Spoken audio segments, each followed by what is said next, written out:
So Andrew, tell me, how'd you get into car racing?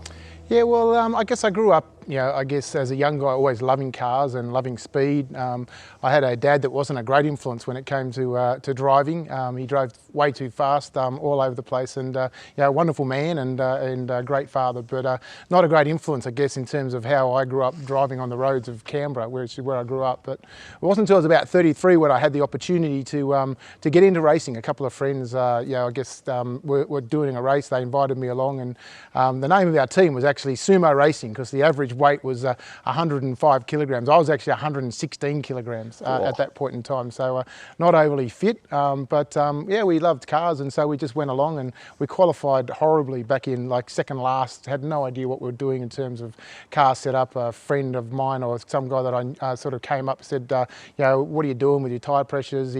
Someone had lied to us actually about what tyre pressures we should run. We pumped the tyres up, I went out, I got to start the race, and by about lap 85 I was actually leading the race, and a few people saw that, noticed that, and came up, I guess, and just asked me, where have you been racing? And I said, oh, it's our first race. And look, the conversation went along, and I just got the opportunity to sort of get a hold of a car and start racing. Now, you were still in business then, weren't you? Yeah, business was my thing, my passion, I guess, in life. I started running companies at 21. So by the time I was 33, I'd sort of, lived the corporate life already. I'd got up to second in charge of sort of the company area that I was involved with General Electric Company, and then went out restructuring companies. So I'd done a couple of restructures by this stage, and then started my own business, which was a management consulting firm. The thing in the background with racing, Andrew, was always the kind of danger. Where's that for you? Yeah, you don't really recognise that. Particularly as a young guy, obviously nothing seems dangerous. You just live for that in a lot of ways. But as you experience cars and racing, racing's actually, today, is quite a safe sport.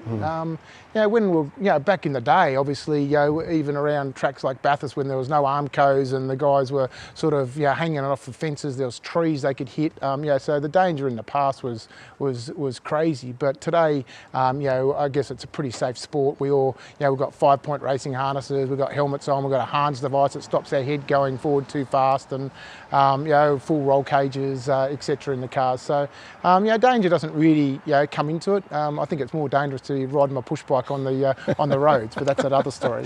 Yeah, you went and got into the ute series, and you decided to put Jesus, all about life, on the side of your ute.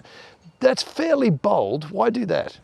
Yeah, well, I guess, as I was growing up, I've always been a person that challenges the paradigms of people. I was at a church recently that I grew up in, and I explained to the members of the church that were still there from when I was a kid that, that even back then I was challenging their paradigms of what they thought was reasonable behaviour of a young person in church. And in business, that was, once again, my job was in corporate restructuring, was challenging people's paradigms in terms of their thinking about how to run a business, what the best strategy is for that business. And when it came to sort of, I guess, racing cars, the whole notion of, well, how does someone actually know that I'm a Christian in this world of motorsport, come out? And so I thought, well, let's challenge their paradigms, and decided to put the Jesus All About Life campaign on the race car. Like your Jesus Racing ute behind you, when you put Jesus on the car, it was huge. What was the reaction in the pit? Yeah, look, the reaction was pretty crazy, really, in a lot of ways. No one had really seen this happen before in Australian motorsport, and so it was kind of like this, like, really? Does that say Jesus? I even had people sort of walking either side of the next two cars down to sort of avoid walking past the name of Jesus. I turned up, and the crew that I was with, they'd been just normal knock-around blokes that were running my race car at that point in time.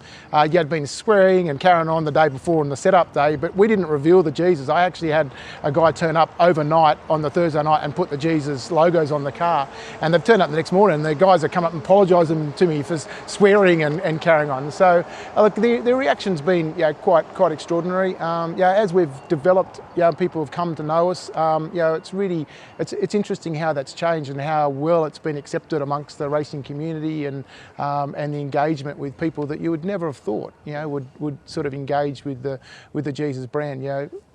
It's interesting, isn't it? Because there's a couple of issues now with Jesus on your car. One is you don't want to come last.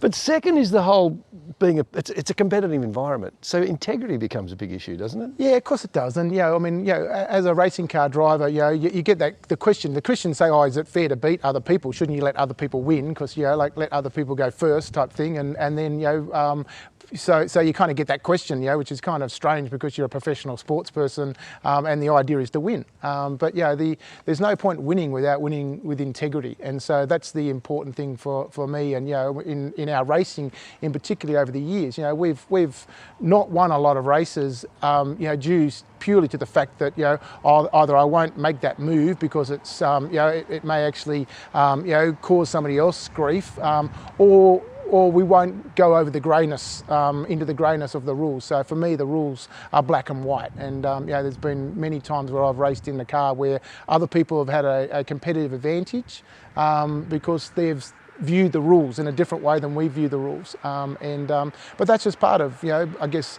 having the name of Jesus on the car and wanting to represent the integrity that comes with that. Once you did that, that actually opened up some interesting opportunities in schools and prisons. How did those opportunities open up? Yeah, look, I think communication has always been a part of what I've done as a marketing person in corporate gatherings and so forth. So I started getting calls from schools and the likes of saying, could you come and chat to our students about what you're doing? And of course that started off mainly from a Christian school kind of point of view. And as I thought about that, and I went and did that, it started me thinking about what do I really want the message to be? What is the message of Jesus Racing? And I think the message of Jesus Racing is more about the conversation than about the actual conversion or the event. So I see myself, not so much as an evangelist. I see myself as a person that creates conversations, an apologist, if you like, someone who goes in and says, let's actually, have a conversation about, what you think about particular areas in life. And that's around faith, but it's also around drugs, social media, and a range of other areas that particularly young people are struggling with. When you put Jesus on the car, that was not what you had in mind. Did it surprise you that those opportunities came up? I always say that Jesus tricked me into this, but no, I never expected to be doing what I'm doing. I just thought it was a case of challenging people's paradigms around having the name of Jesus racing around the circuits of Australia, and that would be what it was. And then of course, God has a different plan for your life than what you have. And so, as these, I guess, engagements started rolling in, it started getting, more and more and more, and sort of, getting to 50 and 60 a year, trying to run a company. I was executive chairman of a group of companies that I was a shareholder in. I had to make a decision at some point to say, I've got to step away from the corporate world and enter into this full time. What was that like? Difficult on a number of levels because I don't get paid to do this. I've never taken any money out of Jesus Racing or Life Choices Foundation. So for my family, it was a critical decision because I had to go to my wife and say, you remember all this money that I've been earning in the corporate world, and what we've got from that, life's going to change a little bit, and we sort of had to introduce a budget into our family in terms of our living and so forth. And so it was a really probably. Once again, not a decision. I never thought I'd be doing this, 15, 16 years later. I didn't think that I'd be doing this. I thought maybe it was a couple of years volunteering would be all right, but when you've been doing it for 15 years, it has a significant impact. There's a sort of identity change, isn't there? Yeah. So from a businessman who races cars and talks now and then to someone who's seen as almost in ministry. Yeah, I guess so. And there's a number of aspects to that because you're known for what you're known for. It's a thing that I say to people all the time. And so, people that meet me now they think I'm a racing car driver, or they think I'm a communicator with the Life Choices Foundation. They don't know that my business career and what my real true love is business. And so I meet people, particularly people that obviously sometimes financially support us, that run successful businesses, and I'll be hearing them in the middle of a conversation and I'll almost be like, I want to join that conversation, but I'm not really invited to it because what would I know about business? And so it's your identity does follow along with that. but that's okay. Yeah, that's just something part of life, and you know, I think it's important to always represent yourself in terms of, you know, for me, I've always been, you know, a Christian business person or a Christian racing car driver or a Christian communicator or whatever it is. So I guess at least that flows along with it. So my identity is more based around, you know, my faith in terms of what I believe around that than it is around the actual role that I'm playing.